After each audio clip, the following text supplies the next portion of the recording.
Hello friends, this is Aniket Agarwal, roll number 2K17 ME 045, Delhi Technological University. I have prepared this video to submit as a presentation for Fluid Mechanics subject 4th semester. In this video, we are going to discuss fluids in rigid body motions. For that, we have considered a small fluid element of dimensions dy, dx and dz and considered a pressure P xyz, that is that the xyz coordinates at the center. Now we start with the basic equations of motion, that is delta F is equal to del m into acceleration, where del m is the mass of the small fluid element, that is equal to rho into delta volume, that is rho into dx, dy and dz. We calculate the differential surface force in the one particular direction and then we generalize it for the other two directions to get a differential force on acting on the fluid element. The surface force on the z direction of the fluid is given by P minus change in force in z direction, that is given by del P by del z, into dz by 2, that is the change in length in the z direction, multiplied by dx into dy, that is the area of cross section in the x direction. Then we minus this from the pressure at the upper face, that is P plus del P by del Z into dz by 2 into dx dy on the similar grounds. When calculated, this comes out to be del P by del Z into dx dy dz. On similar grounds, we can find out the area in the y direction and the z direction also, which gives us del P by del y into dx dy dz. From then, the total force, the total surface force can be calculated as the sum of the forces in the three directions. That is del Fs is the total force is equal to del P by del x into dx dy dz into plus del P by del y into dx dy dz plus del P by del z into dx dy dz, which is given as minus of del of P into dx dy dz, where del of P is equal to del P by del x I cap plus del P by del y j cap plus del P by del z k cap. Following this, we calculate the force due to the weight of the fluid element, that is Fb. This force due to the weight of the fluid element acts only in the z direction. Thus, it is minus rho g dx dy dz k cap. The force acts in the downward direction, thus we supply with it with the negative sign.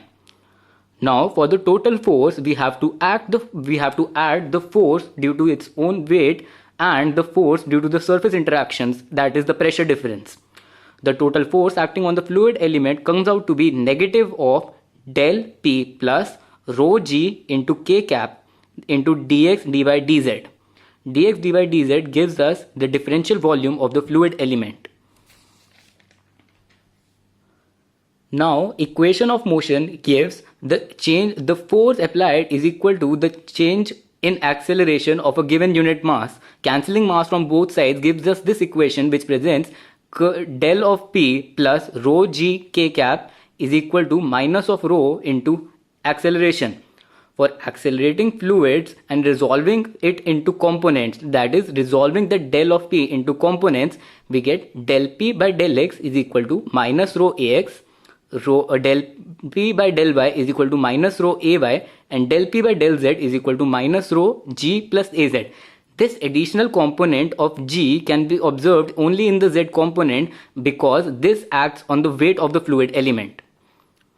Now we consider some special cases wherein we can use this equation to get the acceleration of fluids at different points in a particular container or a fluid that is accelerating with different velocities. Now if we take a container that is at rest, that means the fluid in the container is also at rest. That means there is no acceleration on the fluid in the x direction, that is del P by del x is equal to 0. The same can be seen in the y direction, the del P by del y is equal to 0.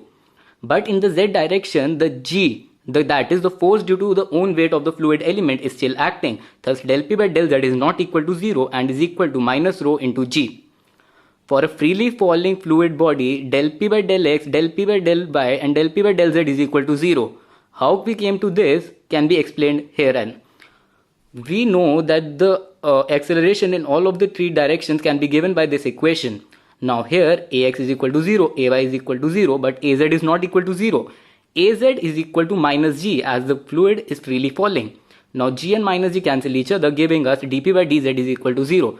thus cancelling the only component of acceleration that fluid at rest has, and freely falling fluid body doesn't have any fluid gradient in any direction. This gives the pressure is constant throughout the fluid element and is equal to the pressure at the center of the fluid. Now we consider a special case for accelerating fluid in a straight path. For acceleration of a fluid in a straight path, we consider del P by del x is equal to minus rho ax, and ax is not equal to 0. The acceleration in y direction is considered 0, and acceleration in the z direction is equal to g plus az. So del P by del z is equal to minus rho g plus az. Now del P is equal to minus rho ax into dx minus rho g plus az into dz.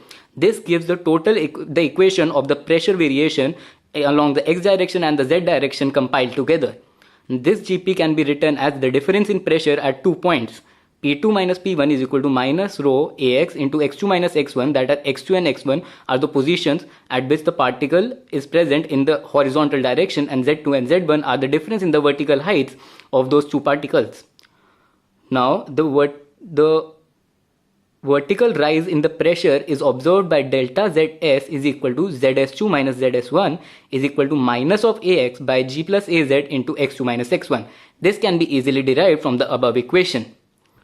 Proceeding further, surfaces of constant pressure, that means the surfaces at which the pressure is constant throughout the fluid. These surfaces are observed as straight lines along the fluid in really accelerating body. The formula can be obtained as dz isobar by dx is equal to minus ax by gaz. This is obtained from the previous equation by dividing the zs1 by x2 minus x1, which is nothing but dx.